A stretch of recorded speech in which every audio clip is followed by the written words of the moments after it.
कौन पर में इसमें कहता है यदि किसी त्रिभुज की एक भुजा के समांतर अन्य दो भुजाओं को भिन्न भिन्न बिंदुओं पर प्रतिच्छेद करने के लिए एक रेखा खींची जाए तो अन्य दो भुजाएं एक ही अनुपात में विभाजित हो जाती है। अब कहेगा कि यदि किसी त्रिभुज की तो एक क्या पाएंगे बाबू? त्रिभुज क्या पाएंगे?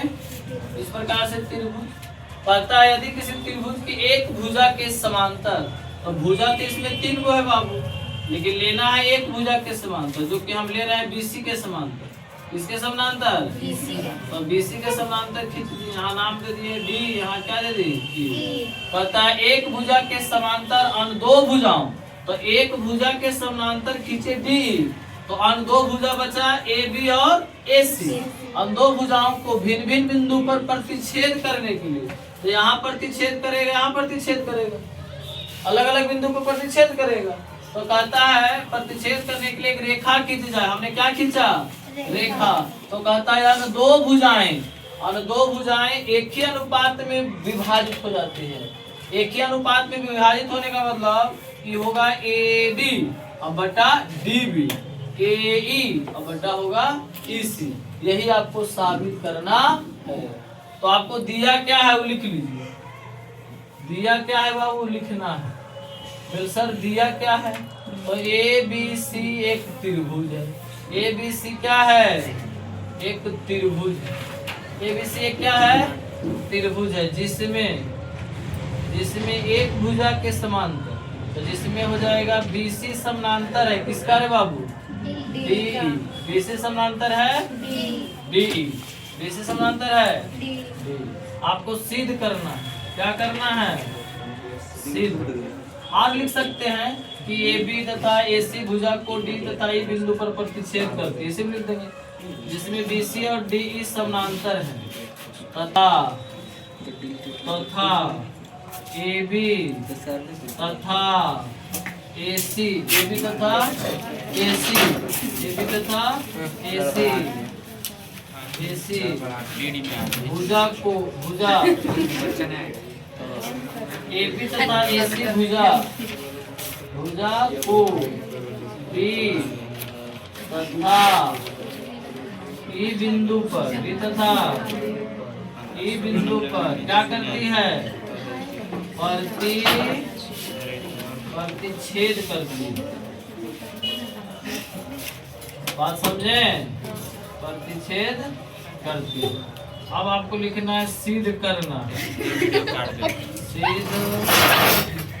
करना है, सिद्ध करना है। सिद्ध क्या करना है पता है बाबू? तो करना है वेल सर ए डी और बट्टा में क्या? डी बी, ए डी बट्टा डी बी बराबर में क्या? ए ई और बट्टा ई सी। इसको आपको साबित करना है। इसको साबित करने के लिए आपको रचना करना पड़ेगा। क्या करना पड़ेगा? रचना।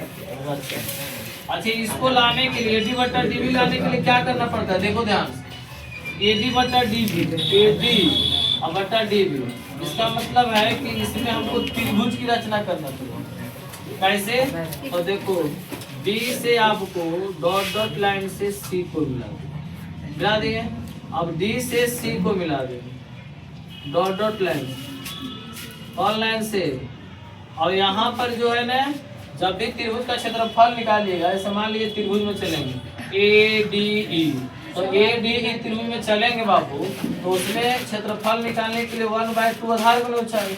तो 1/2 आधार तो मिल जाएगा, आधार इधर भी ले सकते इधर भी ले सकते, लेकिन देखेंगे ऊंचाई, तो ऊंचाई इसमें है नहीं, तो उसमें आपको लंब डालना पड़ेगा। क्या डालना पड़ेगा? लंब। तो ए से देखो लंब डाला दो, मान लो यहाँ से लंब डाल दो, क्या डाल दिए हैं? लंब। यहाँ से भी लंब डाल दे इस अथी पर, यहाँ भी क्या डाल दिए? लंब। लंब बोले तो क्या डिग्री? 90। किसी को कोई प्रॉब्लम? यहाँ नाम दे देते हैं एम, यहाँ दे देते हैं एम, किसी को कोई प्रॉब्लम नहीं।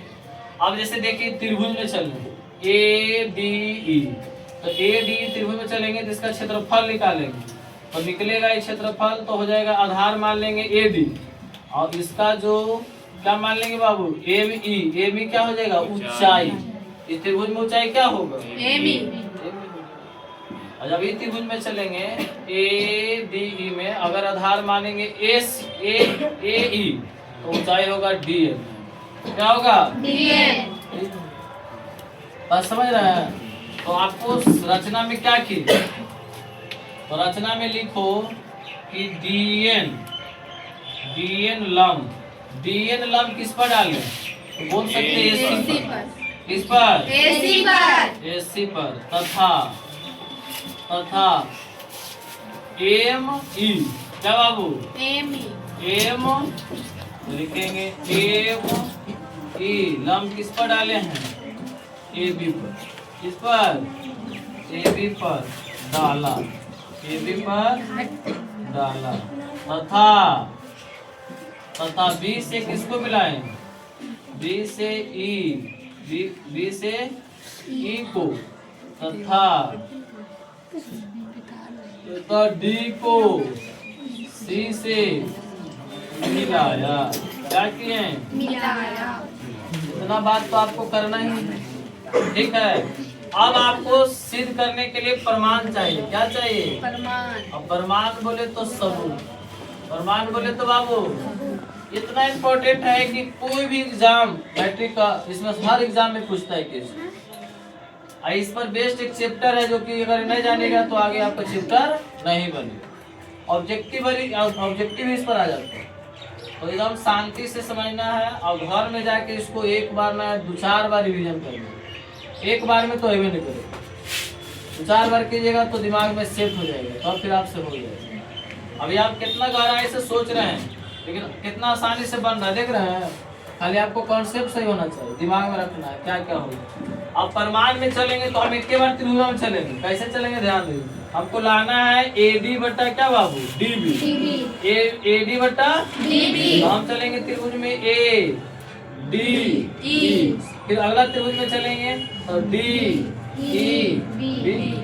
तो दिक्कत, तो अगर इसका क्षेत्रफल निकालेंगे तो 1/2 आधार गुणे ऊंचाइयां दोनों का यही रहेगा, क्योंकि इसके लिए भी त्रिभुज के लिए भी लंब है, आयो त्रिभुज के लिए लंब यही है।